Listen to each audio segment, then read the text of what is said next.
Hello everyone, in this video we'll learn about the concentration terms such as ppm and ppb. So ppm is parts per million and it is used to express the very low concentration of solute in the solution. For example, बहुत ही ज़्यादा dilute solutions होते हैं, उन solutions की concentration निकालने के लिए ppm या फिर ppb का यूज़ करा जाता है। ठीक है, सो ppm में as per the definition parts per million है, तो हमने कॉन्सेंट्रेशन किस में देखनी है, मिलियन में देखनी है, पर मिलियन में देखनी है।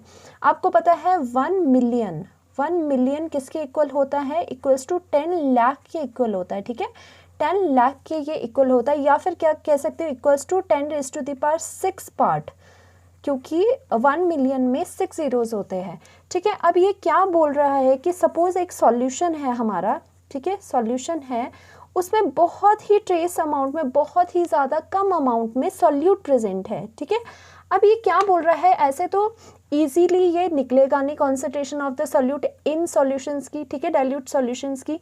अब इसमें क्या किया जाता है कि इस पूरे सॉल्यूशन को लेट अस सपोज इस तरह से इमेजिन करो कि हमने 10 लाख इसके पार्ट्स बना दिए, 10 लाख पार्ट्स में इसको डिवाइड कर दिए इस सॉल्यूशन को, और क्या किया, उन 10 लाख जो पार्ट्स थे सॉल्यूशन के, उसमें से हमने एक पार्ट ले लिया, तो मतलब 1 मिलियन पार्ट ले लिया, 1 मिलियन पार्ट हमने ले लिया, या फिर क्या कहोगे 10 लाख वाला जो पार्ट है वो हमने ले लिया। ठीक है, अब उसमें क्या है, उसमें ऑब्वियसली कुछ अमाउंट ऑफ सॉल्यूट भी प्रेजेंट होगा। ठीक है, अब ये क्या कह रहे हैं, उस 10 लाख वाले पार्ट में कितना अमाउंट ऑफ मतलब कितना मास ऑफ सॉल्यूट प्रेजेंट है, मास ऑफ सॉल्यूट प्रेजेंट है वो निकालो, तो वो कहलाएगा ppm। आई रिपीट कि सॉल्यूशन लिया हमने, उसके 10 लाख हिस्से कर दिए, उसमें से एक जो पार्ट था वो हमने ले लिया। अब उसमें हमें देखना है कि उसमें मास ऑफ सॉल्यूट कितना है, वो कहलाता है ppm, बिकॉज ये वेरी वेरी डाइल्यूट सॉल्यूशन के लिए यूज़ होता है ये concentration term. So the definition will be, it is the amount of part by mass of solute present per million parts by mass of solution. ठीक है, so इसका formula बन जाएगा ppm equals to mass of solute divided by mass of solution into 10⁻⁶। 10⁻⁶ हमने इसलिए किया क्योंकि बात क्या हो रही है, बात हो रही है पर मिलियन की। ठीक है, मिलियन में 10⁻⁶, 1 मिलियन का मतलब 10⁻⁶, क्योंकि 6 ज़ीरोज़ होते हैं। ठीक है, अब now this is also equivalent to mass of solute divided by mass of solvent. ठीक है, यहाँ पे सॉल्यूशन की जगह सॉल्वेंट का मास भी आप लिख सकते हो। देखो ये कैसे हुआ, क्योंकि आपको पता है, यू नो दैट कि सॉल्यूशन इक्वल्स टू, सॉल्यूशन किससे बना होता है, सॉल्यूट से बना होता है, प्लस उसमें सॉल्वेंट भी होता है। ठीक है, अब अगर इस केस में जो हम बात कर रहे हैं, इसमें कहा जा रहा है कि जो सॉल्यूट है वो बहुत ही ज़्यादा ट्रेस अमाउंट में प्रेजेंट है, बहुत ही ज़्यादा निग्लेजिबल अमाउंट में प्रेजेंट है। सो ये निग्लेजिबल है तो ये इसको हम ओमिट कर सकते हैं। Now solution will be equals to the solvent, तो सॉल्यूशन की जगह सॉल्वेंट हम लिख सकते हैं। ठीक है, नाउ इससे हमें क्या पता चला, कभी पूछ सकते हैं कि 1 ppm का मतलब क्या हुआ। So you will say that 1 ppm is equals to 1 gram of solute present in 10⁻⁶ gram of solution, या फिर आप क्या लिख सकते हो, या फिर 1 मिलियन ग्राम ऑफ सॉल्यूशन, या फिर आप क्या लिख सकते हो, 10 लाख ग्राम ऑफ द सॉल्यूशन। तो देख लो कि कितने कम सॉल्यूशन में हम देख रहे हैं सॉल्यूट को। ठीक है, और ये हम चीज़ें क्यों कर रहे हैं, हम इसे 100 ml में भी देख सकते थे, 100 ml ऑफ सॉल्यूशन में भी तो देख सकते थे, आपके माइंड में क्वेश्चन आएगा। बट ऐसा करने से क्या होगा, अप्रोप्रिएट वैल्यू आपको नहीं मिलेगी कॉन्सेंट्रेशन की, वो जो वैल्यू आएगी वो बहुत ही पॉइंट्स में आएगी, लाइक 0.00034।